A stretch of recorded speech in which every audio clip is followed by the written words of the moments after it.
Hello students, আমরা আজকে নতুন চ্যাপ্টারে প্রবেশ করব, রাসায়নিক পরিবর্তন 4 নম্বর অধ্যায়। তো এই অধ্যায়টা আমরা দুজন স্যার একসাথে স্টার্ট করব আর কি। তো আমি প্রথম দিক থেকে স্টার্ট করছি, আর ইউনুস স্যার হয়তো মাঝখান থেকে স্টার্ট করবে। তো আজকে আমাদের একদম চতুর্থ অধ্যায় রাসায়নিক পরিবর্তনের একদম স্টার্টিং থেকে আমরা কথা বলছি। প্রথমে আমরা রাসায়নিক পরিবর্তনে গ্রিন কেমিস্ট্রি নিয়ে কথা বলবো।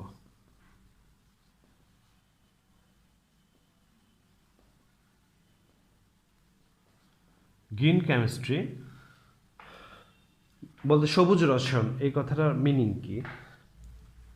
সবুজ রসায়ন একটি রাসায়নিক পদ্ধতি, মানে পৃথিবীতে যত রসায়নবিদরা রয়েছে, শিল্পক্ষেত্রে আমাদের যত উৎপাদন হয়, যত কেমিক্যালস উৎপাদন হচ্ছে, যত রাসায়নিক পদার্থ উৎপাদন হচ্ছে পুরো পৃথিবীতে, যত শিল্প কারখানা রয়েছে, সেই শিল্প কারখানাগুলোতে যে রাসায়নিক বর্জ্য পদার্থ উৎপন্ন হচ্ছে এবং যে ক্ষতিকর রাসায়নিক পদার্থগুলো ব্যবহার করা হচ্ছে, তো ওইগুলোর যতটুক সম্ভব ক্ষতিকর প্রভাবটা যতটুকু সম্ভব কমানো এবং অক্ষতিকর রাসায়নিক পদ্ধতি ব্যবহার করা, এইটা নিয়ে সারাক্ষণ বিশ্ব যত রসায়নবিদরা আছে বিভিন্ন রকম তারা গবেষণা মত্ত রয়েছেন। তো মূলত আমরা বলবো যে বিভিন্ন রসায়নবিদরা যে আমাদের এই যে অক্ষতিকর একটা রাসায়নিক এবং পরিবেশ বান্ধব একটি রাসায়নিক পদ্ধতি উদ্ভাবনের যে একটা চেষ্টা তারা চালিয়ে যাচ্ছেন, তো যে এই পদ্ধতিটাকে আমরা বলছি সবুজ রসায়ন। তো মূলত এটার মূল লক্ষ্য হচ্ছে যে যে ক্ষতিকর বর্জ্য পদার্থ এগুলো যতটুকু সম্ভব হ্রাস করা এবং পরিবেশ বান্ধব একটি পদ্ধতি উদ্ভাবন করা। তো সবুজ আমরা একটু সিম্পল আলোচনা করি। যেমন ধরো আমরা যদি বলি যে মিথেন, আমরা যে মিথেন গ্যাসটি ইউজ করছি, মিথেনের দহনের ফলে উৎপন্ন হচ্ছে কার্বন ডাইঅক্সাইড পানি, এটা তোমরা জানো। একইভাবে আমাদের এই যে মিথেনের সাথে যদি ধরো এক্সট্রা সালফার যুক্ত হয়, মানে সালফার মিক্স থাকে, তাহলে এটা অক্সিজেনের সাথে মিক্সড হয়ে সালফার ডাইঅক্সাইড, আবার কার্বনের দহনে উৎপন্ন হচ্ছে কার্বন ডাইঅক্সাইড। মানে আমরা মিথেনের কথা বলছি না, যদি আমরা যে জ্বালানিটা ব্যবহার করছি ওটার সাথে সালফার মিক্সড বা কার্বন মিক্স থাকলে এখানে সালফার ডাইঅক্সাইড কার্বন ডাইঅক্সাইড উৎপন্ন হচ্ছে, এখান থেকে আমার কার্বন ডাইঅক্সাইড উৎপন্ন হচ্ছে। এখানে আমরা দেখতেছি যে যেমন কার্বন ডাইঅক্সাইড, এটাকে আমরা বলছি গ্লোবাল ওয়ার্মিংয়ের জন্য দায়ী গ্যাস। একটা হচ্ছে গ্লোবাল ওয়ার্মিং, আর একটা হচ্ছে যেমন সালফার ডাইঅক্সাইড, আমরা বলছি এটাকে অ্যাসিড বৃষ্টির জন্য দায়ী গ্যাস। তো আমাদের দহন প্রক্রিয়া কিন্তু কন্টিনিউ চলতে হবে, কারণ শক্তি উৎপাদন করার একটিমাত্র প্রক্রিয়া রয়েছে যে দহন। আমাদের যে জ্বালানি পদার্থ রয়েছে, জ্বালানি পদার্থকে দহনের মাধ্যমে আমরা সেখান থেকে শক্তি উৎপন্ন করি এবং সেই শক্তি দিয়ে পুরো পৃথিবী বিশ্ব চলে, মানে ধরো ইঞ্জিন থেকে শুরু করে এভরিথিং।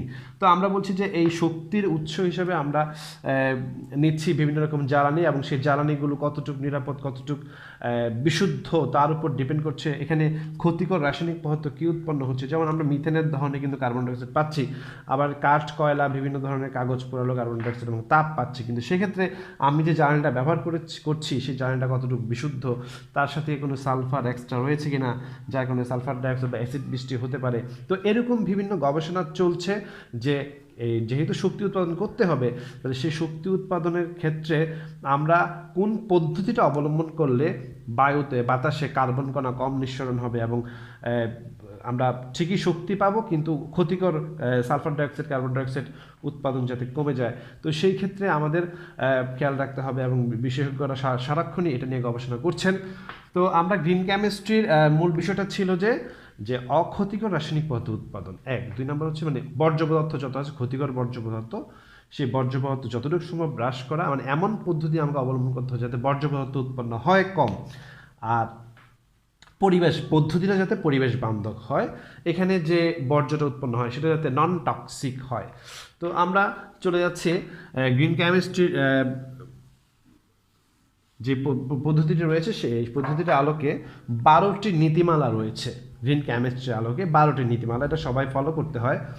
তো আমরা এই এই 12টি নীতিমালার মধ্যে প্রথম, তোমরা 12টি নীতিমালা বই থেকে পড়ে নেবে। আমরা এই প্রথম 3টি গুরুত্বপূর্ণ নীতিমালা নিয়ে একটু আলোচনা করছি। তো প্রথম গ্রিন কেমিস্ট্রির প্রথম নীতিমালা হচ্ছে আমাদের একদম প্রথম পয়েন্ট, যেটা গ্রিন কেমিস্ট্রির জন্য খুবই ইম্পর্টেন্ট, সেটা হচ্ছে বর্জ্য পদার্থ উৎপাদন হ্রাস। তাহলে আমরা বলছি স্যার বর্জ্য পদার্থ উৎপাদন হ্রাস করতে হবে। তাহলে আমরা একটি উৎপাদ তৈরি করার ক্ষেত্রে, একটি রাসায়নিক বিক্রিয়া, আমাদের যে কাঙ্ক্ষিত উৎপাদ, এই উৎপাদটি তৈরি করার সময় এটার সাথে আমাদের কিছু বর্জ্য পদার্থ উৎপন্ন হয়। তাহলে আমাদের দেখতে হবে যাতে ন্যূনতম বর্জ্য পদার্থ উৎপাদন হয় এবং সেটা যাতে ক্ষতিকর না হয়। যেমন আমরা এটার জন্য একটা এক্সাম্পলে চলে যাচ্ছি। তোমরা জানো যে বিভিন্ন শিল্প কারখানাগুলোতে খুব ইম্পর্টেন্ট, গুরুত্বপূর্ণ একটি উৎপাদ রয়েছে, একটি রাসায়নিক দ্রব্য রয়েছে, যেটি বিভিন্ন শিল্প কারখানায় প্রচুর ব্যবহৃত হয়। এগুলা দেখা যায় এই রাসায়নিক বর্জ্যটি, যে রাসায়নিক পদার্থটি আছে, এই রাসায়নিক পদার্থটির নাম হচ্ছে ম্যালিক অ্যানহাইড্রাইড। তো আমরা ম্যালিক অ্যানহাইড্রাইডের একটি পরিচয় দিচ্ছি সিম্পল, যে ধরো এটা হচ্ছে ম্যালিক অ্যানহাইড্রাইড।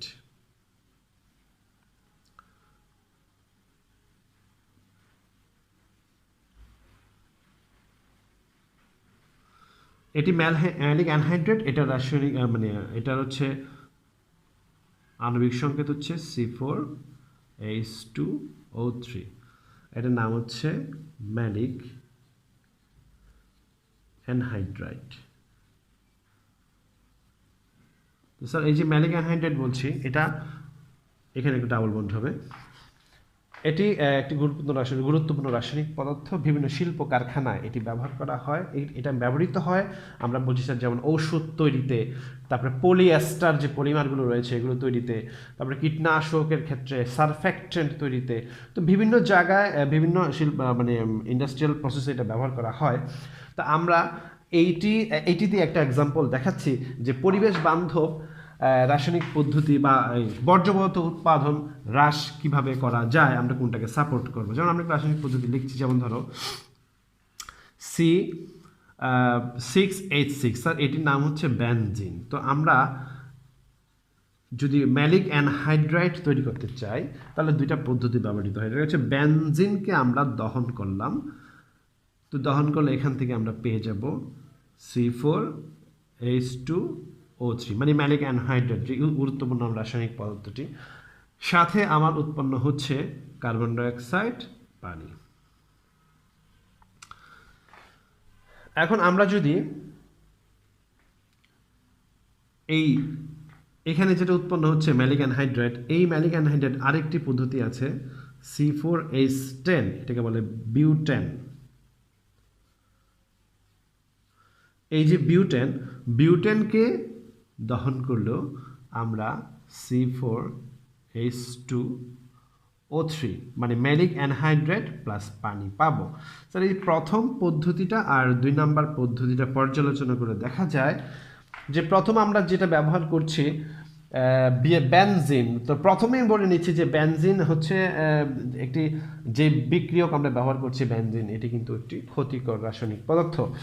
আর বেনজিনের সাথে আমি দহন করলাম, আমাদের কাঙ্ক্ষিত প্রোডাক্ট আমরা পেয়ে গেলাম ম্যালিক অ্যানহাইড্রাইড, কিন্তু সাথে উৎপন্ন হচ্ছে কার্বন ডাইঅক্সাইড এবং পানি।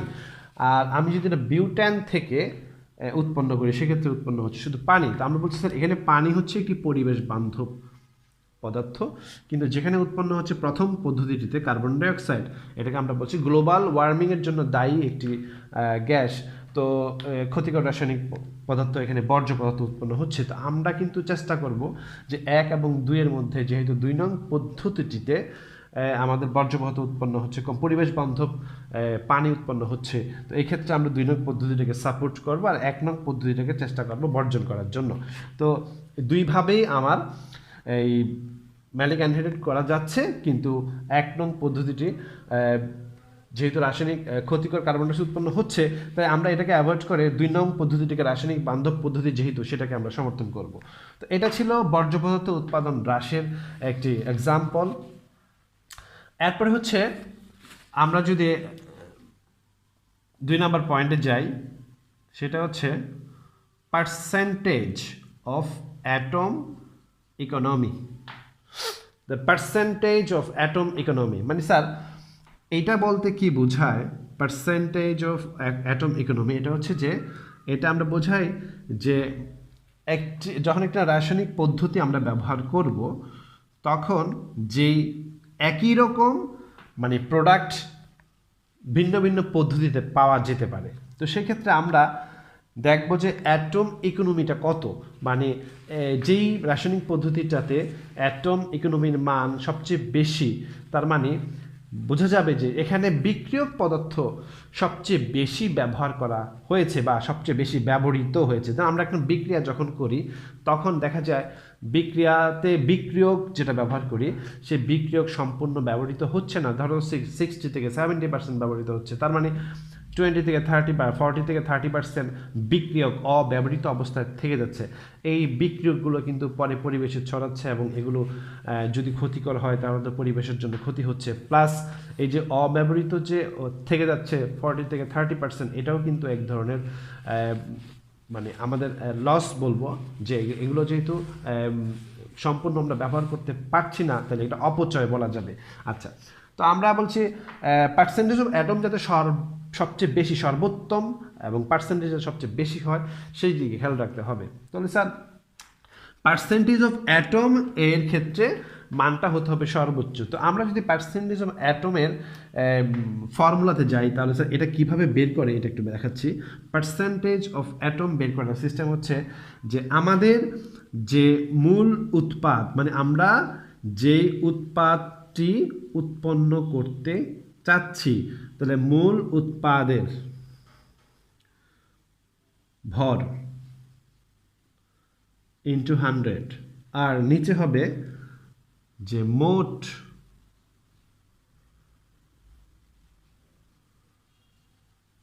উৎপাদের ভর, মানে এটা আমরা সংক্ষেপে সূত্র লিখলাম। এটা উপরে হচ্ছে মূল উৎপাদ। তো মূল উৎপাদ যেমন আমরা যদি 1 নং বা 2 নং বিক্রিয়াকে যদি আমরা ফলো করি তাহলে দেখতে পাবো স্যার পার্সেন্টেজ অফ অ্যাটম নির্ণয় করার ক্ষেত্রে আমরা যদি বলি 1 নং পদ্ধতি, তাহলে সেখানে দেখো আমাদের মূল উৎপাদ হচ্ছে ম্যালিক অ্যানহাইড্রাইড, কিন্তু সাথে উৎপন্ন হচ্ছে কার্বন ডাইঅক্সাইড এবং পানি। তাহলে স্যার আমি উপরে লিখব পার্সেন্টেজ অফ অ্যাটম নির্ণয় করার ক্ষেত্রে আমি যদি 1 নং পদ্ধতিটাকে ফলো করি তাহলে আমাকে লিখতে প্রথম কাজ হচ্ছে আমাকে বিক্রিয়াগুলোকে ব্যালেন্স করতে হবে। যেমন আমি যদি এই বিক্রিয়াটাকে ব্যালেন্স করি, ধরো আমি যদি এটাকে ব্যালেন্স করি তাহলে 2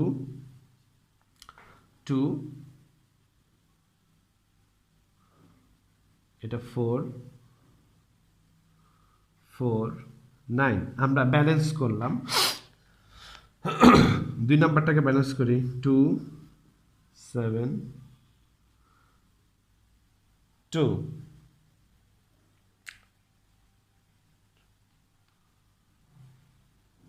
তো এই হচ্ছে আমার দুইটি বিক্রিয়ার ব্যালেন্স, এবং এখান থেকে আমরা atom percentage of atom economy বের করব। তাহলে স্যার আমি যদি 1 নং পদ্ধতির জন্য ব্যবহার করি,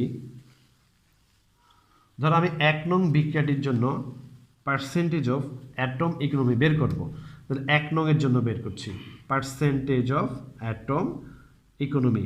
তাহলে প্রথম বিক্রিয়া দেখো মূল উৎপাদ হচ্ছে এটা, কয় মোল? 2 মোল। লিখলাম 2 ইন্টু C4H2O3 ইন্টু 100, আর নিচে হচ্ছে মোট উৎপাদ। তাহলে মোট উৎপাদ 2 into 2C4H2O3 4CO2 plus 4H2, মানে এই তিনটাকে আমরা তিনটার ভরকে আমরা যোগ করব। এই তিনটার ভর এখানে উৎপাদ কিন্তু তিনটা রয়েছে, একটা ম্যালিক অ্যানহাইড্রাইড, কার্বন ডাইঅক্সাইড, পানি, কিন্তু আমাদের কাঙ্ক্ষিত উৎপাদ হচ্ছে ম্যালিক অ্যানহাইড্রাইড। এই জন্য ম্যালিক অ্যানহাইড্রাইডকে উপরে রেখেছি আর বাকি উৎপাদ ম্যালিক অ্যানহাইড্রাইড সহ টোটাল উৎপাদকে নিচে দিলাম। তো নিচে দিয়ে আমরা ভাগ করলাম, এখন এই ইন্টু 100 দিলাম। তো ব্যাপারটা হচ্ছে এরকম যে যদি এমন হতো যে এই দুইটা যদি উৎপাদ উৎপন্ন নাই হতো এই কার্বন ডাইঅক্সাইড এবং পানি যদি উৎপন্ন না হতো, শুধু যদি এটাই উৎপাদ হতো, তাহলে দেখো উপরে নিচে কাটা যেত 100, তাহলে বলতাম যে অ্যাটম ইকোনমি 100%, তার মানে সবচেয়ে সর্বোত্তম প্রক্রিয়া এটি। এখন এই উৎপাদ তোমার যত বেশি হবে তত পার্সেন্টেজ অফ অ্যাটম ইকোনমি কমে যাবে। যেমন 2 নং প্রক্রিয়ার ক্ষেত্রে দেখো আমরা জানি যে নিচের সংখ্যাটা রয়েছে হরটা যদি বড় হয় তাহলে কিন্তু ভাগফল ছোট হয়ে যায়। এখানে স্যার 1 নং প্রক্রিয়াতে আমার প্রোডাক্ট হচ্ছে 3টা, মানে বর্জ্য পদার্থ, মানে 2টা হচ্ছে বাই প্রোডাক্ট, আর 2 নং প্রক্রিয়াতে কিন্তু নিচে শুধু পানি আছে কিন্তু কার্বন ডাইঅক্সাইড নেই। তাহলে আমরা কিন্তু চোখে দেখেও বলে দিতে পারছি যে 2 নং পদ্ধতিতে দেখা যায় যে পার্সেন্টেজ অফ অ্যাটম ইকোনমির মান এটার মান বেশি হবে, কারণ নিচে এখানে শুধু পানি, আর 1 নং প্রক্রিয়াতে কার্বন ডাইঅক্সাইড আছে, পানি আছে, নিচের ভাগফলটা বড়। তো তোমরা চাইলে 1 নং 2 নংয়ে আমি তো ব্যালেন্স করে দিয়েছি, তোমরা বাসায় বসে এটা প্র্যাকটিস করতে পারবে যে এই 2টা বিক্রিয়া থেকে আমি পার্সেন্টেজ অফ অ্যাটম ইকোনমি বের করব এই পদ্ধতিতে, এবং নিজেই আমরা এটা কমেন্টস করব যে কোনটি সর্বোত্তম প্রক্রিয়া এবং কোনটিকে সমর্থন করা উচিত। তো এইগুলো আমাদের পার্সেন্টেজ অফ অ্যাটম ইকোনমি। তো বলছি পার্সেন্টেজ অফ অ্যাটম ইকোনমির মান সর্বোত্তম হতে হবে। আর 3 নাম্বার যে প্রসিডিউরটা হচ্ছে যে আমার থার্ড প্রসেসে বলবো যে আমরা যে বর্জ্য পদার্থগুলো উৎপাদন করছি সেই বর্জ্য পদার্থগুলো, মানে আমাদের বর্জ্য পদার্থ কিন্তু উৎপাদের সাথে যে বর্জ্য পদার্থগুলো হচ্ছে সেই বর্জ্য পদার্থগুলো যাতে এটা নন টক্সিক হয়, তাহলে নন টক্সিক বর্জ্য, তাহলে নন টক্সিক বর্জ্য উৎপাদন করতে হবে। এটা হচ্ছে আমাদের থার্ড পয়েন্ট, মানে আমাদের যে একটা রাসায়নিক বিক্রিয়ার পরে যে উৎপাদগুলো পাওয়া যাচ্ছে এর মধ্যে নন টক্সিক যে বর্জ্য পদার্থগুলো যাতে নন টক্সিক হয়, নন টক্সিক শুধু বিক্রিয়ক না, মানে বর্জ্য না, নন টক্সিক বর্জ্যের সাথে আমার যে বিক্রিয়কটা ইউজ করবো সেটাও যাতে নন টক্সিক হয়। তো নন টক্সিক বিক্রিয়ক এবং নন টক্সিক বর্জ্য উৎপাদন প্রক্রিয়া কন্টিনিউ করতে হবে। তো এই হচ্ছে আমাদের গ্রিন কেমিস্ট্রির যে 12টি নীতিমালা রয়েছে, এই 12টি নীতিমালার মধ্যে আমরা 3টি নীতিমালা নিয়ে আলোচনা করলাম। তাহলে সব আলোচনার সর্বশেষ যে কমেন্টসটি হচ্ছে সেটি হচ্ছে যে গ্রিন কেমিস্ট্রি এই যে পদ্ধতিটি তাদের উদ্দেশ্যই হচ্ছে যে পুরো পৃথিবীতে যে রাসায়নিক শিল্প ক্ষেত্রে যে রাসায়নিক পদ্ধতিগুলো ব্যবহার করা হয় সেটি অবশ্যই পরিবেশ বান্ধব হতে হবে। ওকে, তা আমরা এখন রাসায়নিক বিক্রিয়া কিছু টপিক নিয়ে আমরা আলোচনা করব। যে আমরা জানি একটি রাসায়নিক বিক্রিয়া এটা দিকের উপর ভিত্তি করে 2 রকম হতে পারে। তো দিকের উপর ভিত্তি করে যদি আমরা বলি,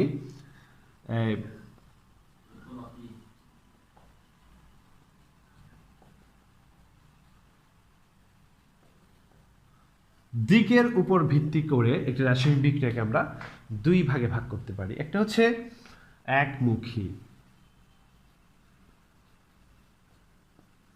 আর একটা হচ্ছে উভমুখী। তো এই যে একমুখী বিক্রিয়াটি হচ্ছে যে এখানে আমরা একটা একমুখী বিক্রিয়ার এক্সাম্পলে যাচ্ছি, যেমন পটাশিয়াম ক্লোরাইডকে আমরা হিট করব, তাহলে সেখানে পাবো পটাশিয়াম ক্লোরাইড প্লাস অক্সিজেন। তো এখানে দেখতে পাচ্ছি স্যার যে এটি একটি একমুখী বিক্রিয়া। তো একমুখী বিক্রিয়ার ক্ষেত্রে আমরা কি কমেন্টস মানে কি বলবো, দেখো যে একমুখী বিক্রিয়া হচ্ছে যেখানে বিক্রিয়াটি যে সকল বিক্রিয়ক মানে এটা হচ্ছে বিক্রিয়ক, তো বিক্রিয়ক পদার্থ যখন সম্পূর্ণরূপে উৎপাদে পরিণত হয়, বিক্রিয়ক পদার্থ সম্পূর্ণ কমপ্লিটলি মানে নিঃশেষ হয়ে যাবে, বিক্রিয়ক পদার্থ বিক্রিয়া শেষে আর অবশিষ্ট থাকবে না, সম্পূর্ণরূপে নিঃশেষ হয়ে সে উৎপাদে পরিণত হবে, সেটা হচ্ছে যেমন পটাশিয়াম ক্লোরাইডকে উত্তপ্ত করলাম, পটাশিয়াম ক্লোরাইড নিঃশেষ হয়ে যাবে, তাহলে বিক্রিয়া স্থলে আর লাস্ট সর্বশেষ পাওয়া যাবে পটাশিয়াম ক্লোরাইড এবং অক্সিজেন। তাহলে বিক্রিয়াটি শুধু ফরওয়ার্ড ডিরেকশনে ঘটবে, মানে সম্মুখ দিক, আমরা এই দিকটাকে বলছি সম্মুখ দিক। তাহলে কোনো রাসায়নিক বিক্রিয়া যদি শুধুমাত্র সম্মুখ দিকে সংগঠিত হয় তাহলে তাকে আমরা বলবো একমুখী বিক্রিয়া, মানে এখানে বিক্রিয়ক পদার্থ সম্পূর্ণ কমপ্লিটলি ফিনিশড হবে। যেমন আমরা যদি মনে করি, আমরা যদি ধরো একটি কাগজ পোড়াই বা আপনি দেখেন কাগজ যদি পোড়াই দেখেন পুড়ে এটা ছাই হয়ে অ্যাশ হয়ে যাবে, তাহলে এখানে এটা কিন্তু আর বিপরীতভাবে আবার কাগজে রূপান্তর করা যাচ্ছে না, এটা কিন্তু সম্পূর্ণ কমপ্লিটলি ভ্যানিশ হয়ে গেছে। এখন আমরা যদি উভমুখী বিক্রিয়ার কথা বলি তাহলে দেখো, আচ্ছা একমুখী বিক্রিয়া আরও দেখো, যেমন আমরা বলি কার্বন, তো কার্বন হচ্ছে কয়লা, কয়লাকে যদি পোড়াই তাহলে কয়লা পুড়ে কার্বন ডাইঅক্সাইড উৎপন্ন হয়ে যায় গ্যাস, তাহলে সম্পূর্ণরূপে এটি কার্বন ডাইঅক্সাইড পরিণত হয়ে সাথে আমরা শক্তি পাচ্ছি। এখানে কিন্তু এটি একমুখী বিক্রিয়া, কারণ বিপরীতভাবে এটাকে আর কার্বনে রূপান্তর করা যাচ্ছে না। আচ্ছা 2 নাম্বার যে প্রক্রিয়াটি সেটি হচ্ছে উভমুখী বিক্রিয়া। তো আমরা উভমুখী বিক্রিয়া নিয়ে একটু আলোচনা করছি সামান্য। ধরো আমরা একটি পদ্ধতি নিলাম হাইড্রোজেন প্লাস আয়োডিন, দেখা গেল যে হাইড্রোজেন আয়োডিন থেকে হাইড্রোজেন আয়োডাইড উৎপন্ন হয়। আবার দেখা যায় এই হাইড্রোজেন আয়োডাইড থেকে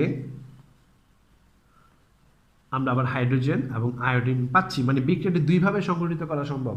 হাইড্রোজেন এবং আয়োডিন থেকে হাইড্রোজেন আয়োডাইড তৈরি করা সম্ভব, আবার হাইড্রোজেন আয়োডাইডকে তাপ দিলে উত্তপ্ত করলে সেটা ভেঙে আবার হাইড্রোজেন এবং আয়োডিন উৎপন্ন হয়। তখন দেখা গেল যখন এই বিক্রিয়াটি ঘটে তখন দুই দিক থেকে একসাথে ঘটতে থাকে, দুই দিক থেকে, মানে হাইড্রোজেন এবং আয়োডিন থেকে প্রথম হাইড্রোজেন আয়োডাইড উৎপন্ন হয়, একই সাথে আবার হাইড্রোজেন আয়োডাইড ভেঙে হাইড্রোজেন আয়োডিন উৎপন্ন হয়, মানে প্রক্রিয়াটি সম্মুখ পশ্চাৎ উভয় দিক থেকে কন্টিনিউ থাকে। এটা হচ্ছে সম্মুখ দিক, সম্মুখ দিক, আর এটা হচ্ছে পশ্চাৎ দিক। যদি কোনো রাসায়নিক বিক্রিয়া একই সাথে সম্মুখ এবং পশ্চাৎ উভয় দিক থেকে সম্পন্ন হতে থাকে তখন তাকে বলবো উভমুখী বিক্রিয়া। এবং উভমুখী বিক্রিয়া কখনো সম্পূর্ণ নিঃশেষ হয় না, তার কারণ একবার বিক্রিয়ক থেকে উৎপাদ, আবার উৎপাদ থেকে বিক্রিয়ক, এই প্রক্রিয়া চলতেই থাকে এবং একটা সময় তারা সাম্যাবস্থায় পৌঁছে দুই দিকের ব্যাগ সমান হয়ে যায়।